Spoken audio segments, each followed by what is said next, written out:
বন্ধুরা, মিলি পরিবারে সবাইকে স্বাগতম জানাই। সবাই কেমন আছো? আশা করি ভালো আছো। আজকে বর্ষার দিনে মিষ্টি মিষ্টি খাবার নিয়ে চলে এসেছি। সেটা কি খাবার দেখতে থাকো, দেখতেই পাচ্ছ। আজকে করব সামাইয়ের পায়েস। যে সামাইয়ের পায়েসটা আমি কিভাবে করব সেটা তোমাদের সঙ্গে শেয়ার করে দেখতে থাকো, ভিডিওটাকে স্কিপ করবে না। আর শুধু ঘন দুধের করব। তার জন্য নিয়ে নিয়েছি সামাই, নিয়ে নিয়েছি। দেখতে পাচ্ছ সামাইটা আছে।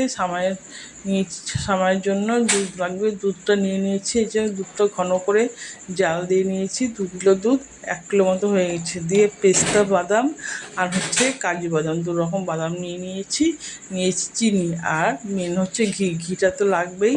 ঘিটা দিয়ে যদি লাল লাল করে ভাজা যায় খুব সুন্দর হবে, টেস্টি হবে। দেখতেই পাচ্ছ। এই যে এবার আমি ঘিটা কড়াইতে দিয়ে দিলাম। কড়াইতে দেওয়ার পরে এবার আমি সামাইটা দিয়ে দেবো। সামাইটা দিয়ে বেশ ভালো করে আমি নাড়বো আর লাল লাল করে ভাজবো, বাদামি কালার করে যদি ভাজা যায় কালারটা সুন্দর আসবে। দুধের মধ্যে দিলেও সুন্দর লাগবে কালারটা, আর কাঁচা করে ভাজলে অতটা ভালো লাগবে। দেখতে পাচ্ছ একদম বাদামি কালার মতো ভাজা হয়ে গেছে। এবার আমি দুধটা ঢেলে দেবো এর মধ্যে। দুধটা সামাইয়ের মধ্যে ঢেলে দিলাম, দিয়ে এবারে ফুটতে থাকবে। যখন ফুটবে তখন এগুলো সব দুধটা ঢেলে দিলাম, দেখতেই পাচ্ছ। এবার একটু ফুটার পরে তখন চিনি দেবো। এখন একটু নেড়ে দিলাম, ভালো করে নেড়ে দিলাম। আর যত জিনিস ভালো, মানে তরকারি বলো, কোনো সবজি বলো, যাই এগুলো কোনো কিছু করো না কেন, ভালো করে নেড়ে নেড়ে যদি জাল দেওয়া যায় জিনিসটা খুবই ভালো লাগবে, খেতেও সুন্দর লাগবে, টেস্টি লাগবে। দিয়ে হয়ে এসে অর্ধেক আমি চিনিটা দিয়ে দিলাম। হালকা মিষ্টি করে করবো, একটু বেশি মিষ্টি দেবো না। চিনিটা দেওয়ার পরে দেখতে পাচ্ছ সামাইটা বেশ ক্ষীর হয়ে এসছে, ক্ষীরের মতো লাগছে দেখে। দেখে বুঝতে পারছো একদম খাঁটি দুধের একদম। দিয়ে এলাচ গুঁড়োটা দিয়ে দিলাম। এলাচ গুঁড়োটা দিয়ে একটু ভালো করে আর একটু নাড়াচাড়া করব। নাড়াচাড়া করার পর তারপরে বন্ধ করব গ্যাসটা।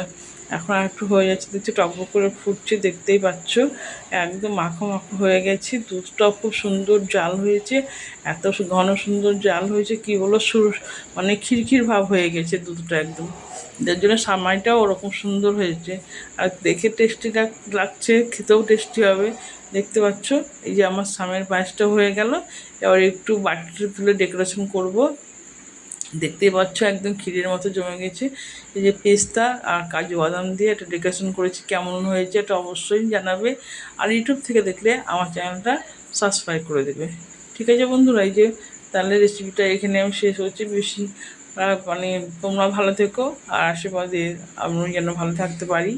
আর বৃষ্টির দিনে একটু লুচি, পায়েস, খিরখে খুব হলে ভালো হয়। এই যে আজকে করেছি, বৃষ্টি হচ্ছে বলে সামাই পায়েস করেছি, দেখতে পাচ্ছ। আর একটু খেয়ে দেখি কেমন টেস্টি হয়েছে। তো আমি টেস্টি তো খুব সুন্দর হয়েছে, দারুণ হয়েছে খেতে, খুবই সুন্দর হয়েছে খেতে। ভালো লাগলো। ভিডিওটা এখানে শেষ করলাম বন্ধুরা। টাটা, গুড নাইট বন্ধুরা।